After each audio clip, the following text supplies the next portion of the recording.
আসসালামু আলাইকুম ওয়া রাহমাতুল্লাহি ওয়া বারাকাতুহু। একটা হাদিস শুনে যান, অতি গুরুত্বপূর্ণ হাদিসটা। বর্তমান যুগে এটাই হবে, হাদিসটা বাস্তবায়ন হবে, তার নমুনা একটা।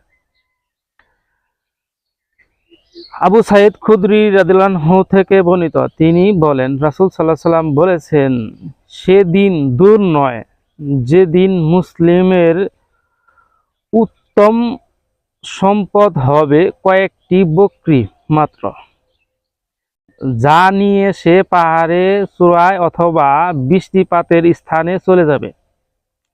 ফিতনা থেকে সে তার দিনকে নিয়ে পালিয়ে যাবে। দেখেন, হাদিসটা কিন্তু বর্তমান ফিতনাটা বেশি চলতেছে,